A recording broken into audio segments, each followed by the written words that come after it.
Stealing R2D2 from Disney World may not be the best way to get the job you want. This is the focus group.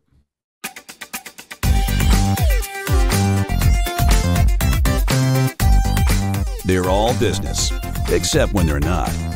It's the focus group with Tim Bennett and John Nash.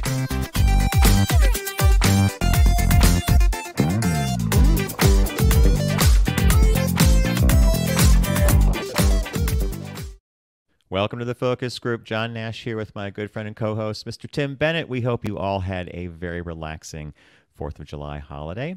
You can find all the information about us at focusgroupradio.com, including our Tuesday podcast, TFG Unbuttoned. Again, that's focusgroupradio.com. So here we are in July, and I have to say it feels uncharacteristic. I mean, it's like dry and cool. I'm not complaining in the least, and I know that other parts of the country are baking. And you're down by the shore, so you have a little more humidity than we would have because you have the ocean right next door, right? Yeah, but there is a nice breeze, and it's weird. You can feel it within going a mile inland, the difference. Really? Yeah, but there's a nice breeze, so I can't complain. As you said, it reminds me of a summer we had probably 4 or 5 years ago when it was nice and cool. I remember that summer.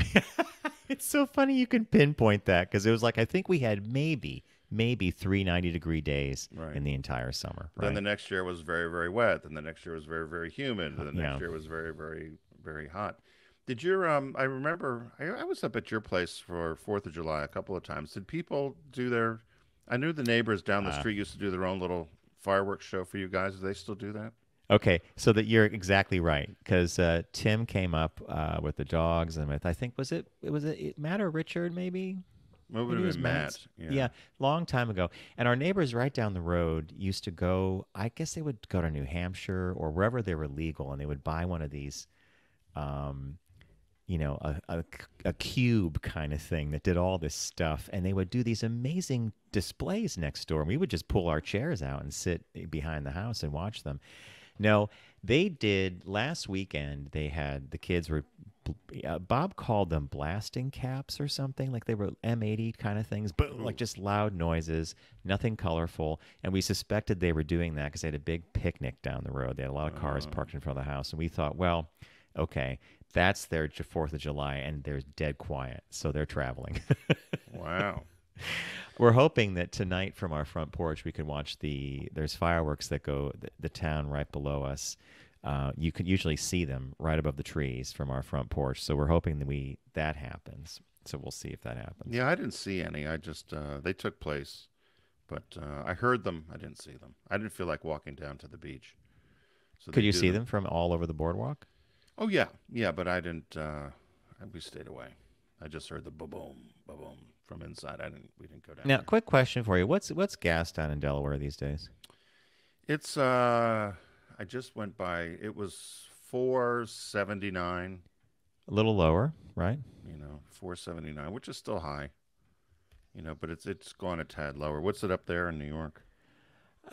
Here upstate, it's like $4.89, sometimes $5. Edging like right at that line. And I just read an article that the United States still has the lowest gas prices in the world, I think, or at least when they compare it to other, Western countries like, France, England, the whole bit. They've been paying high energy prices for a long, long time. So this whole like pain at the pump thing, I don't know. Well, it just adds on to everything else. When eggs are up $1 something and milk and all the other staples that a lot of people buy. I'm shocked at the price of food, even the restaurants down here. And I like supporting the local restaurants, and they're not chains, but I don't think I should be buying a hamburger for $18. You bring up a great point. I had lunch the other day in the city with a friend. We were downtown in the village. Oh, Ed Rowland, you know Ed. Yeah. And it was basically about $60 a piece for a salad and a bowl of gazpacho and an iced tea. Yeah. Which is outrageous. Yeah, and then of course you probably do what I do, which is like I've been glancing at the grocery bill every time I do a checkout at the store. I'm like, wait a minute, it's $100 and some. I can't get out of the grocery store these days without spending. If I'm doing a normal shop, 120 something. And so it used to be 100, and now I'm noticing it's 20 or $30 more. That's the cost of the food. Well, even right? I buy that sometimes that just the regular Cracker Barrel cheese, Yeah. the orange cheese, that went from 3 something to 4.99. I won't Yep. buy it anymore. And so I try to buy a lot of that stuff at Costco when I go, if I can. But even Costco chicken went up $5 for the prepackaged chicken. So I did find at Aldi, you had turned us on with Aldi with the apple pie. They don't have the Dutch apple pie that you recommended, but they have the regular apple pie for $3.49. And I tell you, John, it's delicious. Are you serious? Yeah, and they also have these oatmeal raisin cookies that Richard thinks are far better than anything at Fresh Market. And Oh, is it the brand? I think the Aldi brand is Loven Fresh, like L'OVEN, Loven Fresh. I don't know. I don't know if the cookies are branded with that. They might be branded from whatever that store is out in I should know it because I live there in Chicago that has the Aldi affiliation. But they do have Love and Fresh or whatever that is for potato rolls because I'm boycotting Martin's because of their support of the Trumper. So I'm boycotting the Martin's potato rolls, and which are $4 or something a pack. These at Aldi are 98 cents for a pack of hot dog rolls, or 98 cents for hamburger rolls, and they're just as good. So yeah, I think I mentioned in a phone call we had that they opened a new Aldi upstate near us, and the old one was sort of reminiscent of Aldi. It was in an old shopping center, a little rundown. The new place looks practically like a Whole Foods. So I think I'll be going there more often. I've been going there a lot more often than I thought I would. Now, really? You and I both said you can't do your full shopping there, but I bought frozen chicken breasts there. So a whole bag, 15 chicken breasts frozen for $7. That's it? Yeah, and I let them thaw in the freezer, and I put them in some water and brine them and cook them, and they're delicious. Yep. Okay. So for $7 versus 20 for chicken now, Anyway, who knows where the chicken came from, but it tastes okay. We bought chicken the other night because we did some barbecued chicken, and it was 3 chicken breasts, and the breasts were enormous. Yeah. I mean, I kind of wondered if the chickens... Antibiotics. Yeah, I wondered if they came from... There was this movie that I used to love as a kid based on a Jules Verne novel called Mysterious Island, and these people shipwreck on an island, and suddenly they discover that every animal on the island is enormous. Like a big crab comes out to attack them, a bumblebee seals them up in a honeycomb, and it turns out that Captain Nemo survived, and he's doing all these experiments to solve world hunger by making animals bigger, so that when you kill a crab, you get like 1,000 times the crab meat. God. Anyway, I think these chickens might have come from the Mysterious Island because the breasts are so large, you have to cut them in half, and then they're almost a normal-sized breast, right? Yeah, no, when they're too big like that, I don't like them because they're useless. And you're right, unless you can cut them or you share them or something, it's kind of it's got to be an enormous chicken. Yeah, and they're harder to cook because timing. I'm always used to certain meats being certain size. Anyway, without further ado, folks, the show run is things that caught things that caught our eye. We visit with our partner Deep Discount here on the Focus Group. We take a quick break, and then we have a Business Birthday, the only show in the universe that does that, and a Shop Talk this week, which is all about making small talk. I have some thoughts on that one, but without further ado, Mr. Bennett, what caught your eye? What caught your eye? Here's what Tim and John found. This came out of Variety magazine, and it caught my eye because it's something that we certainly all know. It's related to the hit song. It was a disco anthem, but also, I believe, particularly a gay anthem. It's Raining Men by the Weather Girls. And so the headline said, "The Hidden History of the San Francisco Disco Anthem, It's Raining Men. The Lawsuits, the Fleas, the Blackmail." And Whoa. The lawsuits... The blackmail? Fleas, This is blackmail, good. Okay. All behind the immortal disco hit. So the Weather Girls were Azora Armstead and Martha Wash. And they were two, Sophic, would that be the word? They were heavy black women. And they were originally in a group called 2 Tons of Fun. And on September 10th, 1982, they had actually recorded this track, It's Raining Men. And they initially didn't want to do it. They thought it was kind of not serious, and they didn't want to be taken as a caricature. They sang backup for Sylvester. Remember? I remember Mighty Sylvester, Rio. yeah. And so they were Yeah. backup singers for Sylvester. And that's why they changed their name from Two Tons of Fun to Two Tons. And then they changed it to the Weather Girls because they wanted to go out on their own and not be associated as the backup group for Sylvester. I wonder how they even came up with that as their, new name, but that's a different story. So Well, the Weather continue. Girls probably because of this song. So 40 years later, they said this is certainly the immortalized pop hit. But they said what caught my eye about this is they said that it needed some creative marketing because nobody wanted to touch the song. It was originally written by Paul Jabara, if I'm saying it correctly, who did a lot of writing for Disco Divas, and Paul Schaefer from The Tonight Show, David Letterman, The Late Show with David Letterman. So do you know who the song was written for? 1979, who they originally wrote the song for? What if I were to guess Tina Turner? No, but you'd be close. Right around the same era. It was Donna Summer. Ah, okay. So they'd written the song for Donna Summer. They thought they were all excited. This was going to be a hit. They shared the music with her.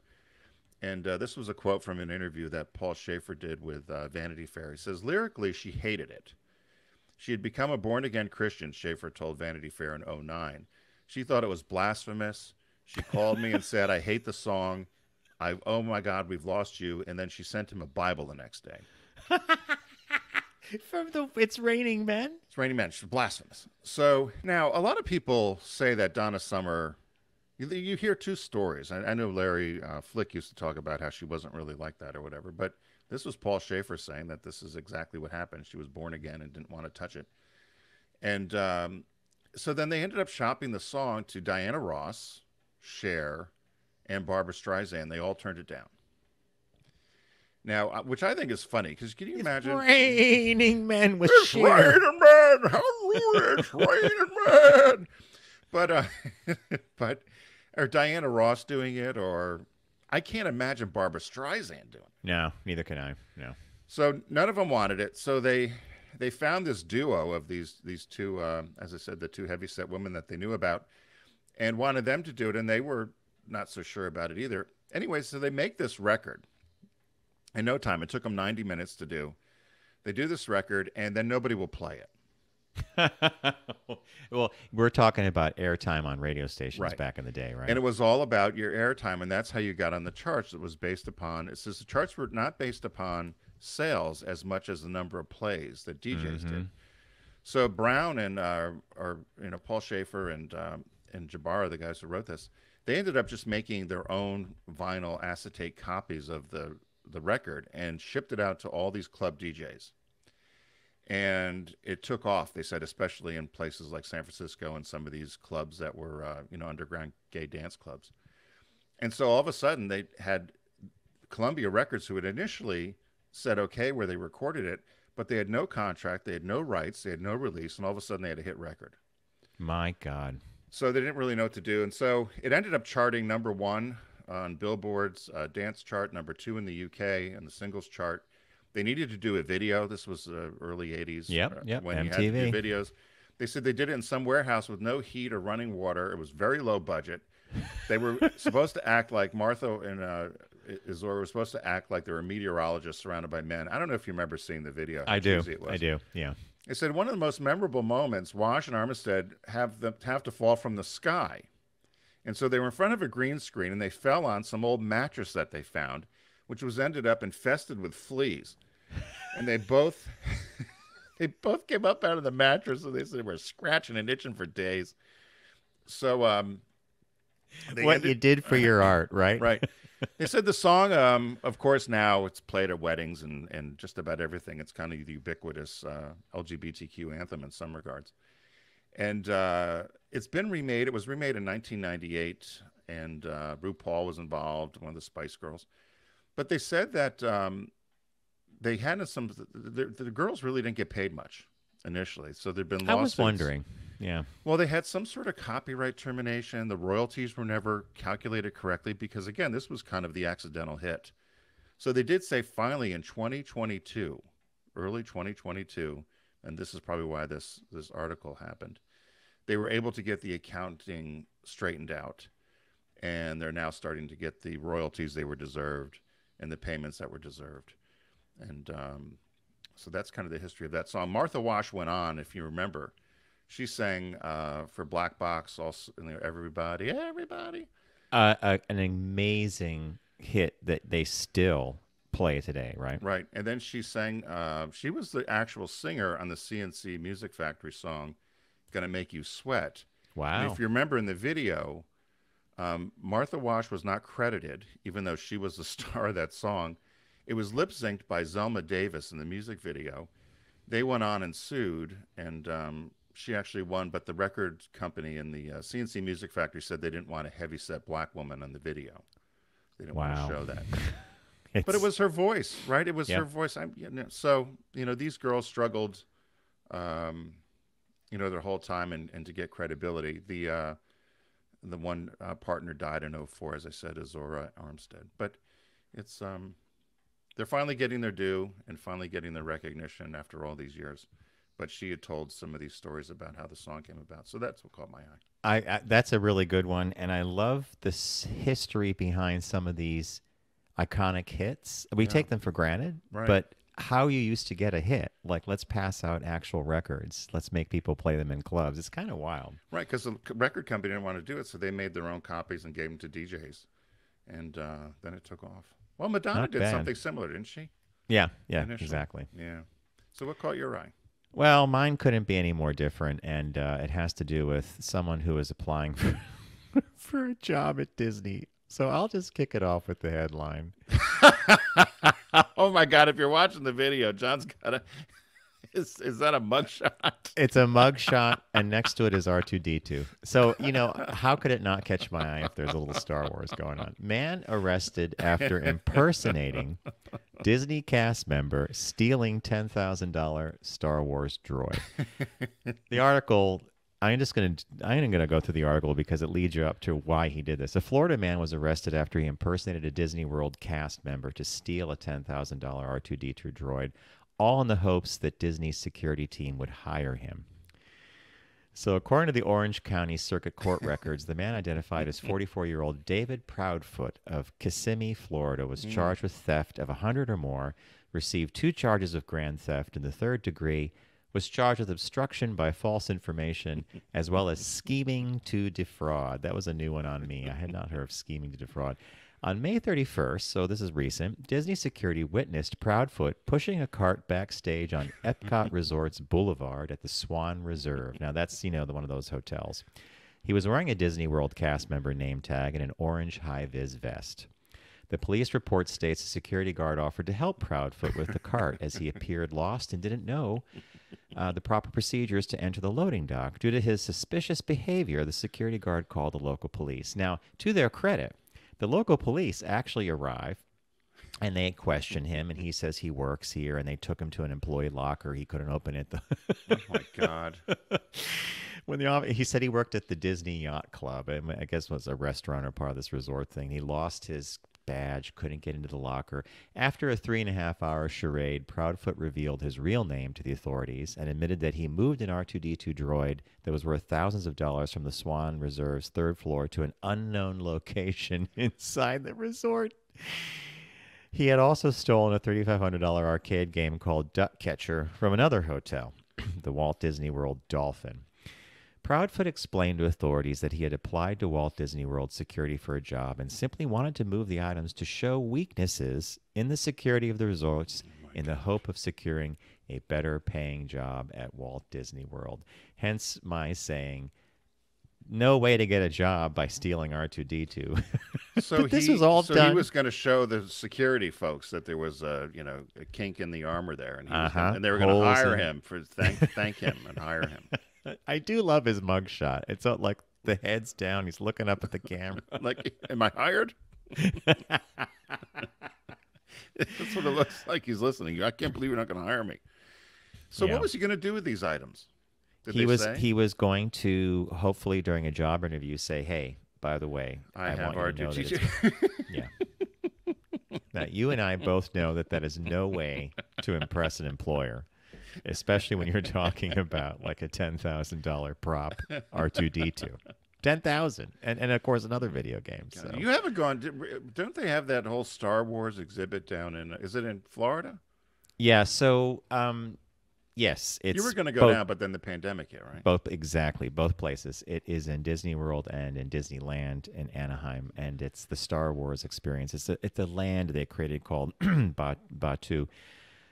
I was going to go with Adrian. Adrian has been. Oh, he has. And What our did he old think? sales guy Andrew has pictures from, and he sends me notes now and then. You got to get down here. You got, because Andrew's like a Oh well, he thinks he's in the production, probably running around like Star a Wars stormtrooper. nut. Yeah, he loves it. He loves Disney actually. Andrew was Disney, all things Disney, And Star Smurfs. Wars.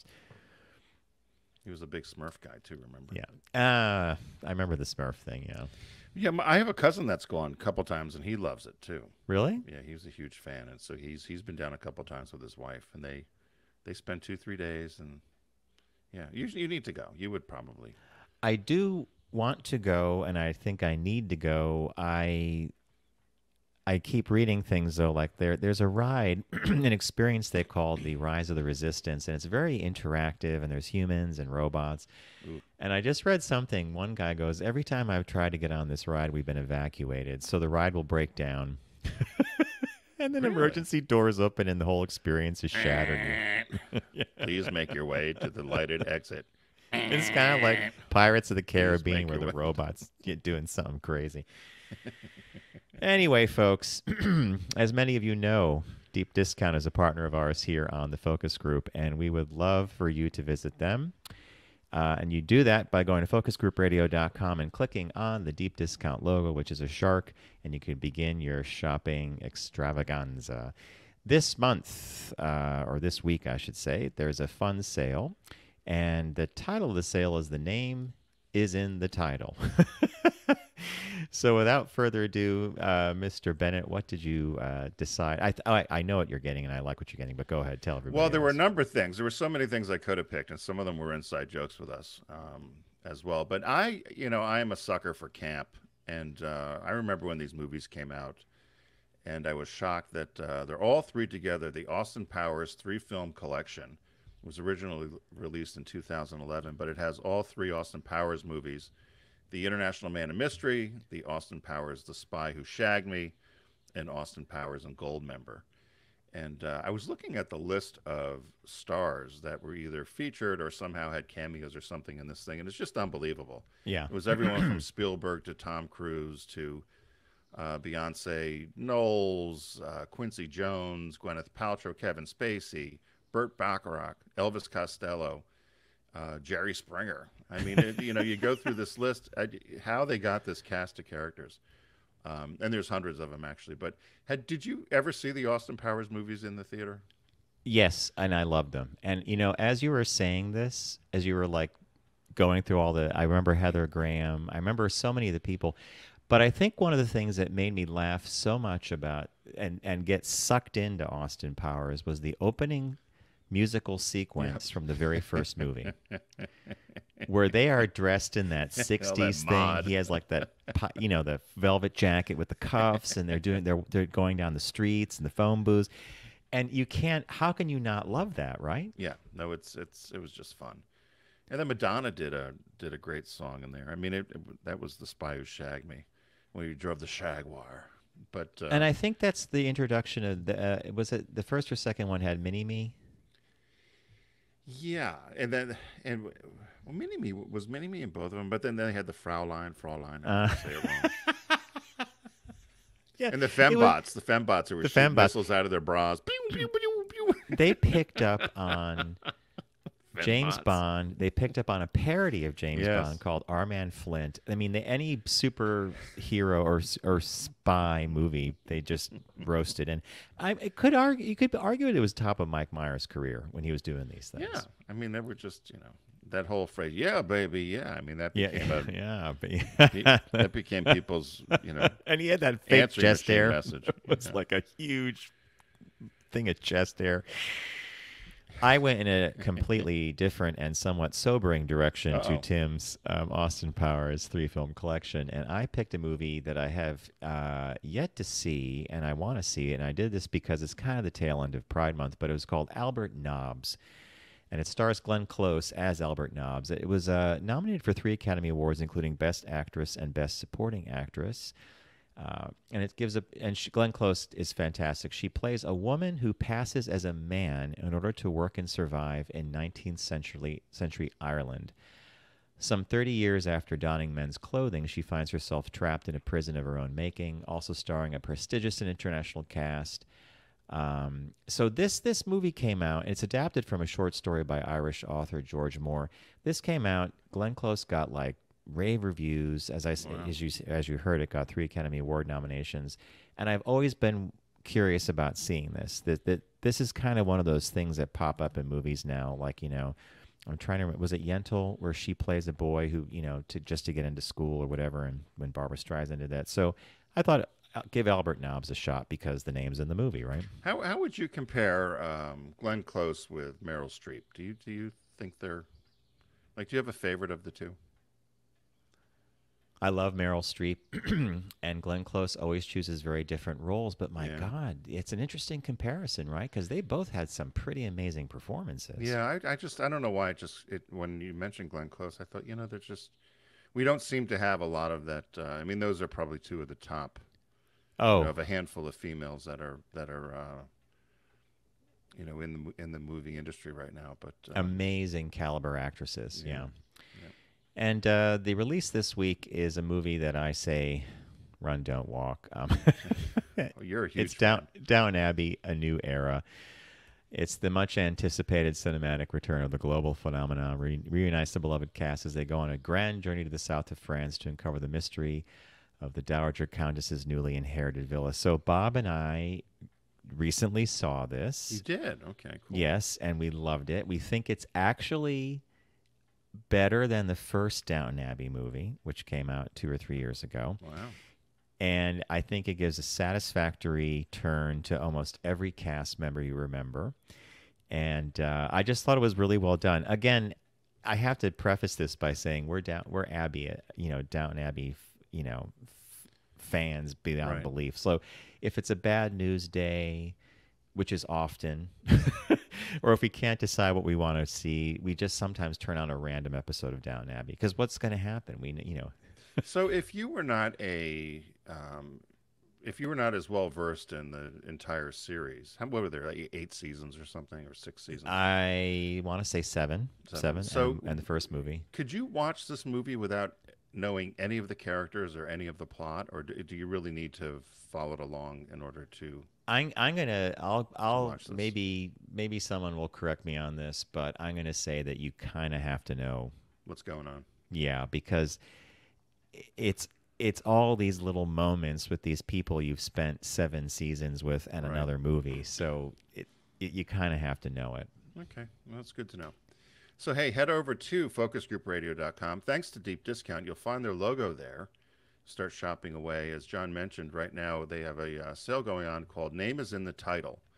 And so as soon as you get over to Deep Discount, you'll see Name is in the Title. You start shopping away for the movie I picked, which was Austin Powers' The Three Film Collection, or John's choice of Albert Nobbs.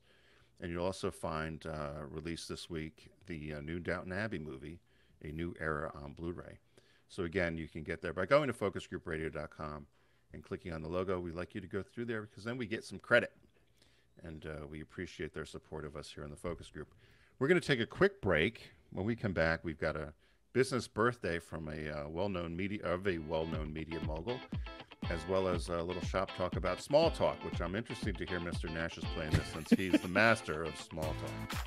So, so stay with us. We'll be right back.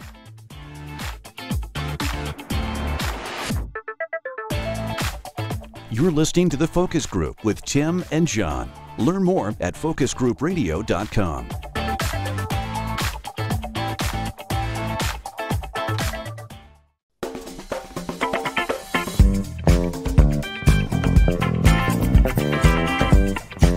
Now back to The Focus Group with Tim and John. Available pretty much everywhere.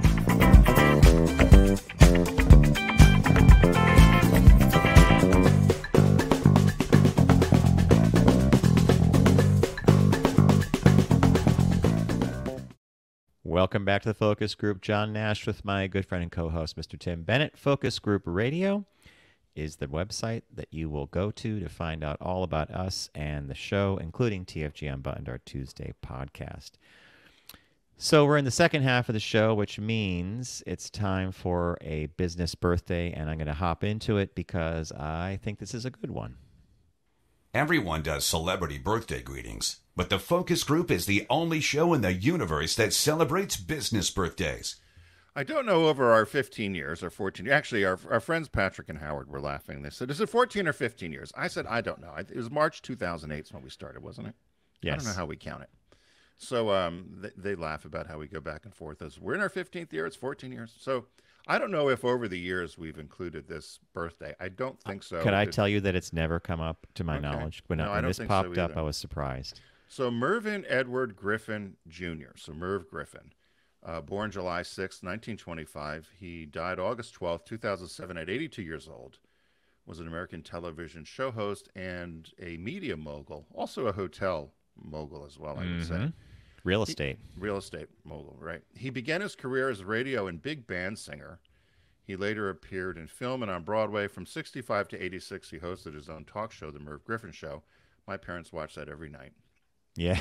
He also created the game shows Jeopardy and Wheel of Fortune through his production companies, Merv Griffin Enterprises. He was born in California. He sang he was an organist at church. And they said he used to play hangman a lot as a child on his road trips. Now, I think this is all me. If somebody was massaging the bike, he played hangman, and all of a sudden, right, we've got, his game shows. Tim, it was one of my favorite games as a kid. Yeah. It was easy. You took a piece of paper, you drew a little thing, and you drew little dashes where the word was going to be. Guessing the letters, which became Wheel of Fortune. Now, none of us came up with Wheel of Fortune, but apparently he took hangman. True. And they said it was these games he played as a child that inspired him to create the game shows Jeopardy and specifically Wheel of Fortune in 1975, Jeopardy in 1964. So as I said, he started as a singer in San Francisco. He people found out after they liked the way he sung, but when people actually saw pictures of him, it was hurtful. He was overweight. And he disappointed radio fans when they met him in person. So something didn't match the look and the voice. And so he resolved to make a change in his life there, he said, and he lost 80 pounds and tried to struggle with his weight, throughout most of his career. But he said that was a wake-up call to him about the fact that people did not like him because of appearance, even though they liked his voice. Goes back to the Weather Girls, right? Same sort of thing about them. So he started his own record company, and he was the very first. He recorded an album called Songs by Merv Griffin. It was the very first album in the United States recorded on magnetic tape in 1947. Okay. And that led him to a 15-minute show on the radio station in San Francisco. And he had the hit, I've Got a Lovely Bunch of Coconuts. A lot of people forget that he was a singer-songwriter, and he had this, I've got a lovely bunch of coconuts. So 3 million Here they are, copies. standing in a row. Yeah. And that's how Doris Day discovered him. And then my God. So Doris Day decided she wanted him to screen test at Warner Brothers. He screen tested for a bunch of stuff. He didn't get the parts. He got some bit roles in a bunch of movies along the way. He also... however, he had a minor role in a movie called This Is Love, where he kissed Katherine Grayson, and it said the kiss was Hollywood's first in film history since the introduction of the production code. So in other words, so it was a big deal that he actually had an open mouth kiss with somebody, and it was the first time done. So, who knew he had all these firsts? So he ended up. He said he was in his car. I'll bypass all the singing and all the other things. He had a number of talk shows that failed, but finally, got in. The CBS gave him something. They kept trying to compete against Carson, and it just talk show, right? And it just didn't work. So he ended up doing these other syndicated shows. I remember, I think where we lived, it was Channel 5, which was like the local. That was yes, Tim. Like it wasn't CBS, it wasn't ABC. It was like UHF or VHF or yeah. And the show ran for 21 years. He had 11 Emmy Awards, and always had the rumor he was dating Ava Gabor, and a bunch. And Charo was always on. Was high camp. By the way, was this one of your? This was one of my grandmother's favorite shows. Oh yeah, yeah. Because this was daytime talk. This was like Mike Douglas. Yeah. Daytime, and then they moved it on later on. They moved it right, like Mike Douglas, and then they moved it on to like 8 o'clock at night or something. Yeah. But a lot of the networks, they said the reason he did not do well on networks is that he would have often controversial guests, and particularly people that were anti-Vietnam War or not necessarily anti-government, but just very protest-oriented people. Outspoken. They said when he had political activist Abby Hoffman on, they actually blurred the video so the viewers could not see It's just that he was wearing an American insane, flag pattern right? shirt. Insane. Yeah.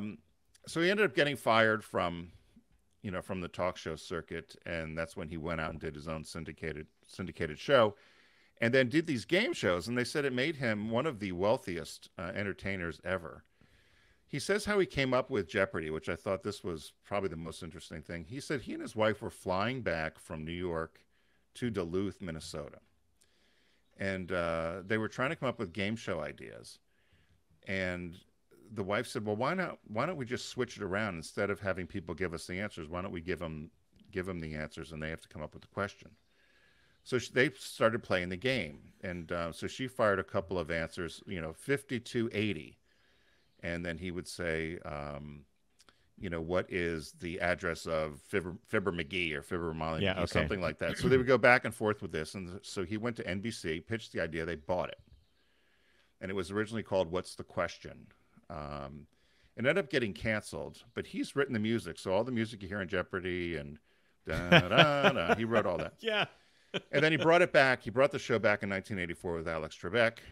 And then he had Wheel of Fortune. He started with Chuck Woolery and Susan Stafford. Yep. And that got canceled as well. And then he ended up also taking that over himself and producing it. And, of course, we all know the success of Wheel of Fortune. He was sued 2 times for, his last thing he tried to work on was an attempt to make the board game Monopoly a game show on TV. That would tough. be a weird one, huh? Yeah. He sold his Merv Griffin Entertainment for $250 million to Coca-Cola, and then took the money and invested in a bunch of resorts. So resorts, international hotels, and casinos in Atlantic City, stuff out in Vegas as well, and a number of other places. It said when he died, he was worth over $1.2 billion.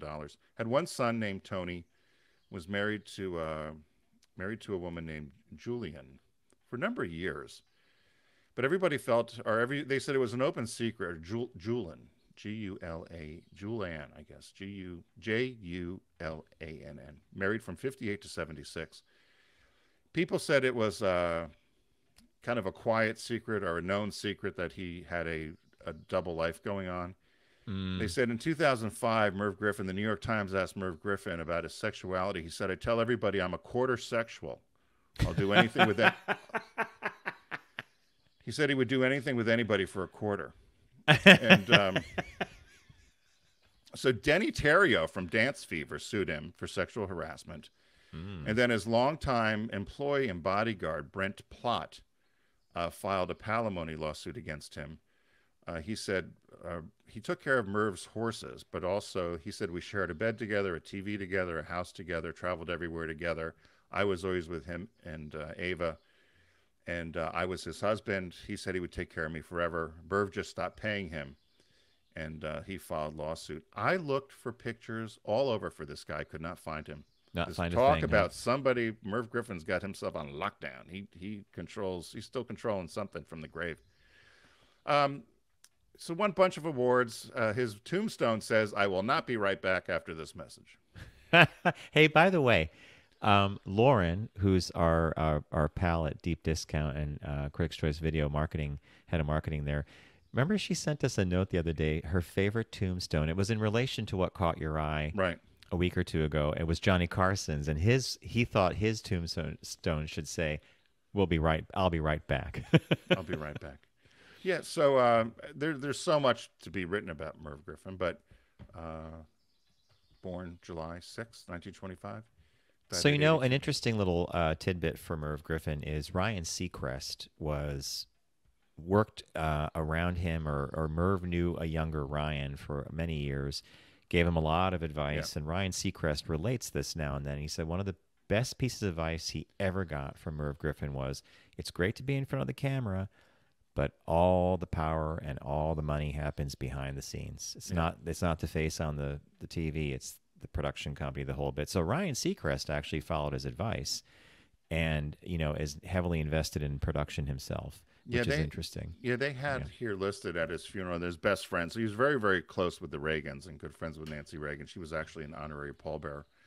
But they said he was also very close with Arnold Schwarzenegger, Maria Shriver, Pat Sajak, of course, Vanna White, Alex Trebek, Dick Van Dyke, Jack Klugman, Dick Van Patten, Ellen DeGeneres surprised me. Portia de Rossi, Ryan Seacrest, Johnny Mathis, and Casper Van Dyne. Is that how you say it? Van Dyne? Yeah. So those were just a few of the luminaries. his closest friends, they said. So his closest friends. But I used to, and I loved the Seinfeld parody they did. Remember when the Seinfeld had the set? Kramer found the Merv Griffin set in the garbage, and they set it up in the apartment. And then wasn't it great? Yeah. It was that total 70s. Yes, the orange and the lights. And didn't Kramer have like the note cards too? Yes, like he'd cards. Sit there with the note cards. Yeah, that was. Yeah. We'll be right back after this break. Great show. An excellent business birthday. Thank you for that. I don't recall us ever doing him before, and he really is a force in business and entertainment. So that was a perfect I wonder if one. he was a nice guy. I've read mixed reviews. Some people said he was wonderful, and other people said he could be cruel. And I often wondered how, what was true, or unless it depended upon who you were or how you behaved. I was going to go with B, Tim. Everybody would have a different perception based on what their relationship to him was, whether it was business or, All right. We're going to move along to our shop talk with this week, which is something Tim alluded to earlier. Ask these 5 small talk questions to be, quote, more real and less awkward. So the article reads like this. Small talk is often dismissed as being pointless and anxiety-producing. I do not agree. People either want to jump right into real conversation or they want to go home. But some of the most important relationships begin with a casual conversation. I do agree with that. Making memorable small talk hardly requires groundbreaking style or creativity so much as sensitivity and understanding. So here are 5 questions that this author of this piece put together. I'll kick it off by saying what I thought was the most obvious and somewhat kind of the least important thing. It's right up there with, do you have brothers and sisters, whatever. But this question was, where are you from? The best conversation starter questions are tailored to fit the moment, and they invite the other person to share in a way that's neither invasive nor difficult to answer. And often people are happy to answer, where are you from? And sometimes that does lead to greater conversation. But I thought this was kind of personally, I thought this one was a little like, that's an easy one. What do you think? Yeah, somebody had asked me that once. Where are you from? I said Earth. Which totally they walked away. I mean, it turned them off. Obviously, it was, I don't want to talk. It was because I will say, in kicking this whole thing off with this piece here, I laughed because you are an expert at making this small talk and acting as you're engaged. Like what was Tim Russert's? There's no other place you'd rather be. Yes. And I've watched you when we've done these IGLTA events, and many times I could be any less interested. I could not be any less interested. And you walk around the room, glad hand, ha ha ha, laugh, smack. I'd be like, man, oh man, there's nothing I have to say. I'll stand back here and have my gin and tonic or whatever, and watch it go by. So, yeah, do you use that? Where are you from? Rarely, rarely. I have my own little set of questions that that we could even tackle now if you want, because the ones that he has in here, I think are so tepid that I'm not exactly sure you would actually get a real feedback from somebody. Right. As a New Yorker, and most New Yorkers are not born and raised in New York. Let's just be real about that. And in fact, but if you've lived in the city for like, so it used to be a common joke at cocktail parties that New Yorkers' version of small talk is, what do you do? Who do you do it for? How much do you make? And what are you paying in rent? Yeah, it's always the rent question, right? So Yeah, the find out rent if someone else question. had a better deal to get the rent stabilization or something. Yeah, right? exactly. Right. Well, the number 2 one here was what was your least favorite job? Which again, out of context, would be a tough thing to just, hi, how are you? What's your least favorite job? Animal catcher? I don't know. I mean, it's like such a weird thing, right? Yeah, I thought that one was a little bit odd. And the next one unless following you were up just with having that. a conversation about work or something. Yeah, like, well, if someone walked up, well, let's just play that. What if someone walked up to you, Tim, and said, what was your least favorite job? Off the top of your head, what would that have to be? Hi, Bill. Hi, Tim. How are you? What was your least favorite job? Oh, is this an interview? I mean, what? Your response was perfect. Oh, is this an interview? Well, yeah, least favorite job. Could you have one off the top of your head? I've learned something at each job. There's certainly jobs I like more than others. Yeah, but they're all circumstantial too, though. Correct. You and I probably had our least favorite jobs, possibly, when we were in high school and college. Mm-hmm. My least favorite job of all time was working at a small parts factory one summer. I think I wrote 3 books in my head. I don't know how many machine parts I made. Was that when you were making those widgets? Yeah, I was literally like burnishing or taking the burring off. I forget what the name of it, but little brass things. Yeah. I just couldn't believe how slow the clock moved when I was doing this, and I walked away with an incredible appreciation for people who work on assembly lines or in factories. Yeah. It's a different kind of a mindset you're in to get there. When I made those cans all day for ice cream at Baskin Robbins, Yeah, I made the tubs all day long. And see, there's still somebody making tubs, I'm sure. Mm-hmm. Well, that's a tough gig. Yeah. So All right, this what next was one number that they 3? ask here is, this is what I would call fraught with trouble. Are you having a nice time? Well, Let me tell you. depends. Does a cat have an ass? I think that one says it all. I have never asked that of anybody. Are you having a nice time? Yeah, because you're going to get an This is answer. good for might you. not- yeah, you might not want the answer. Number 4 was, what do you do? And they said This is one of those. This would be higher up on my list than are you having a nice time?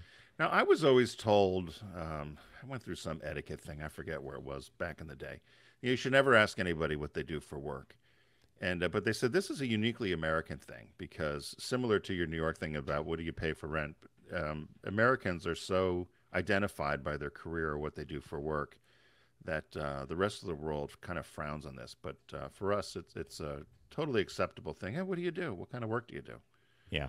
Here's an example of how that one could backfire too. I was riding along, doing a ride in the city, and in the city, cycling is really limited to going up something called Route 9 towards what used to be called the Tappan Zee Bridge. Now it's called the Mario Cuomo Bridge. And I'm coming back, and I pass a road, and there's a cyclist there, and he pulls out and starts drafting me, which means he rides behind me at, like 6 inches behind my back wheel. And it's a way for someone behind you to use less energy and go faster. So I'm riding, and we finally both turn off at a certain thing. He comes up next to me, and he goes, "Hey, thanks for that. You were really fast." And so we start chit-chatting, and I suddenly say to him, "Hey, what do you do?" And he goes, "Oh, I'm a college student." I wasn't expecting that. And he said, "Do I look older?" And I said, "No, you're just in a helmet and glasses. It's hard to gauge age." I said, "What are you studying?" "Well, I was studying business. Now I think I might go into psychology." He goes, "What do you do?" I said, "Marketing and advertising." Switch to psychology because it's in everything we do. You can always backtrack and do. I said, "It's all over business." I said, "Trust me, everybody's got a screw loose. You need psychology."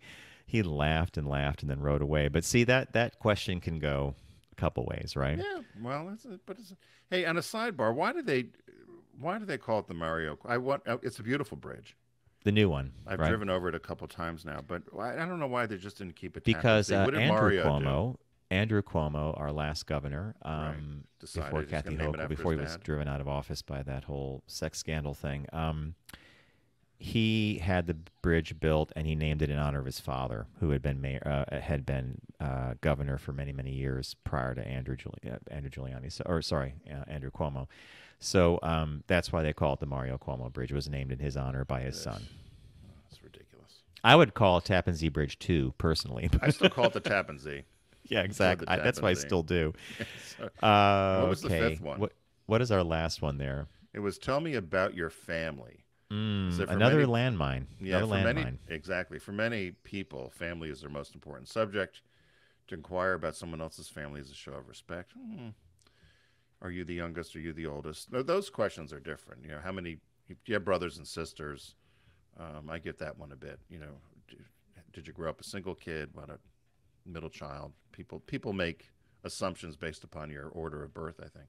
Yep. And I'll wrap this one up by saying my go-to question for small talk, and it rarely fails, and it always yields a surprising answer, is this. I'll ask people, I'll say, you can't think about this. I don't want you to like sit there and go, whatever comes to the top of your mind first is the answer I want to hear. And now people are engaged, right? Let's say you're in a group of 3 people.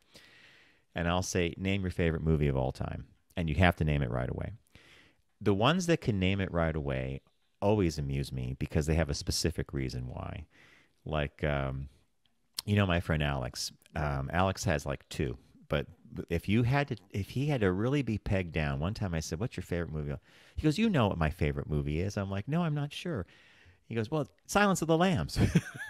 He goes, "Close second, Devil Wears Prada." Right away, I know I'm going to like them because they're both great movies, right?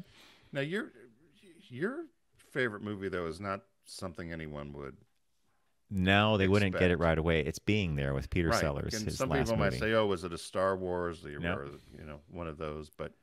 So it's always been Being There, right? And my second is Defending Your Life by Albert Brooks, starring Meryl Streep as well.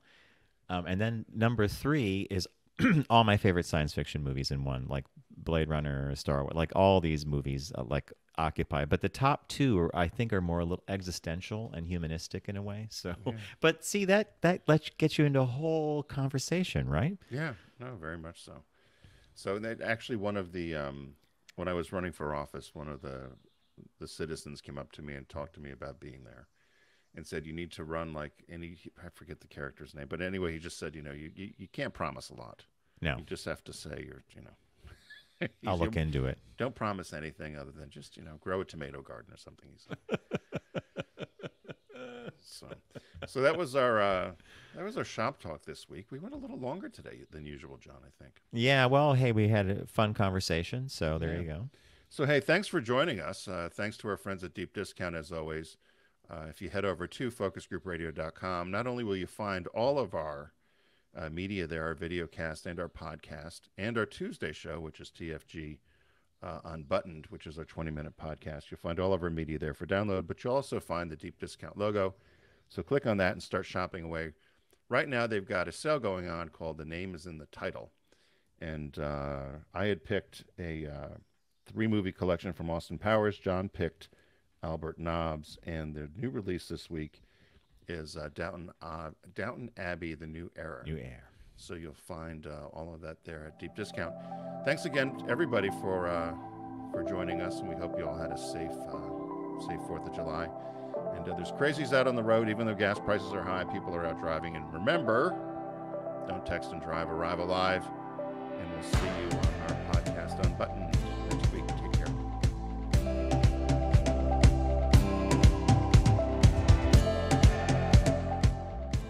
It's The Focus Group with Tim Bennett and John Nash. Accessible on all platforms. Subscribe, like, and rate us on your platform of choice. Learn more at focusgroupradio.com. That was a stunning focus group.